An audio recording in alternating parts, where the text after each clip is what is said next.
But in terms of waste, in terms of getting rid of stuff, we should be thinking of everything that we can keep. So, for instance, this is a table that I bought probably about 25 years ago. It's probably on its last legs. I'm going to try and see if I can clean it up and restore it with just a new color. That's an Urkel chair. Do you know Urkel? Yes. Urkel, yes. They're now sort of a collectible vintage item. So that's another item that I'm thinking of.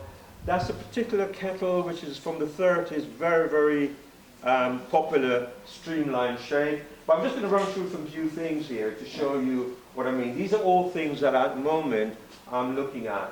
I've already done that. That's in our studio. That's a trestle table, an African mask, a 60s wall lamp, a simple brass fixing for a window, and this is an IKEA storage box like for jewelry or trinkets. It's completely worn out and so on, so that will be brought back to life. An antique Victorian sort of hanger, and just a sort of a wooden box. So these are just some of the things that I have chosen to highlight here, and obviously people have their own ideas of what they do. So a little bit about me. I call myself at the moment, because I'm semi-retired, I'm a designer maker. I am an educator. I was teaching for about 30 years. I'm a curator. I do design and make exhibition, construct stuff, and I do a lot of photography. I did my MA in furniture and product design, so in a sense I do know the area of both furniture and products, which are some of the things that I showed you. So I've done an MA as well in enterprise management for creative arts, which is about how we make ourselves more effective as creative people. And I've taught for 30 years at several UK universities, as well as in China and Vietnam. I've also had a professional practice working in architects and interior design practices. These are some of the jobs I've done: Science Museum, Bloomberg Headquarters London, British Council Singapore, and Department of Trade and Industry. This is a chair I did, just try to focus on this. No, that's about it. This is a chair that was made, it's called the Akuaba chair. It's based on an Ashanti fertility doll. That chair I designed in 1985 while I was studying, and it's just been knocking around my home for years and years, and it just got ruined and marked and scratched and so on. And in 2019 I decided to clean it all up, and when it was finished as a restoration project, it looked really, really nice.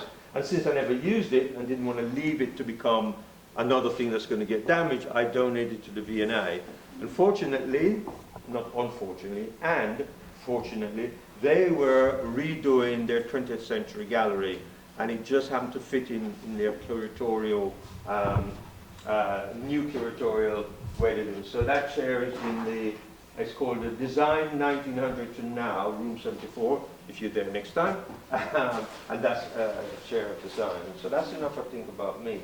Back to the chairs. So chairs, quite a lot of chairs there. You're sort of wondering, you know, no, I didn't get them offline. I photographed all of those. These were all chairs that was part of a little Instagram project I did during lockdown. And these were all chairs that were just abandoned, thrown out, left on the street. And that included the little chair that you saw there. So I think what we need to do is talk about waste, because that is one of the biggest problems that, in terms of climate change, that we can actually effectively do. We, as you're talking about food, you're talking about issues like that, we can actually control that. There's a lot of things we can't control, but we can control the amount of waste. So, where does your waste go? I mean, you know, there's quite a lot of it.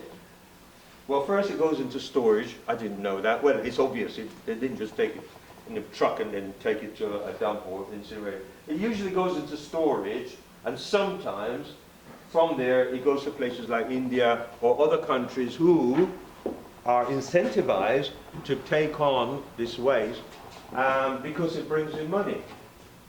And this is a photograph of a pile there in India. Can you see the people in it? There. There's a guy walking around collecting and clearing stuff. So, not a good look, is it? You know, we make a lot of rubbish, we waste things, we chuck it away, it goes off somewhere 2,000 or 3,000 miles away and creates another problem for other people. So how much waste does the UK produce? I just got a figure for 2021, and I mean, I'm not really big on figures. I don't know if 23.8 metric tons is a big figure or not. You know, it sounds big, but it's a lot. What I'm interested in, just for the purpose of this talk, it says this was an increase from the previous year and the largest volume collected since 2008 and 2009. But I'm only pointing that out to make a slightly humorous point, which was this. That was a project I did on Instagram. It was called Everything But the Kitchen Sink. What happened during lockdown, I don't know if anybody has noticed it, because I photograph things, I notice a lot of things, I'm always looking. I suddenly noticed there were loads and loads of things on the street. Lots of people were throwing things away. There are two reasons for that. One, people spend a lot of time at home on uncomfortable furniture and they're thinking, my God, this is rubbish. And they hadn't thought about it before, but now they thought, you know, I'm just going to put it outside. Why? Second reason, because the council was saying you can't bring stuff there, and you had to book up, and if you have to book up, you have to get a slot, and then you have to put it in your car. And a lot of people are thinking, what? I'm going to take a chair in a car? No, I'm not going to do that. I just drop it outside at night when nobody is looking. So I started this project.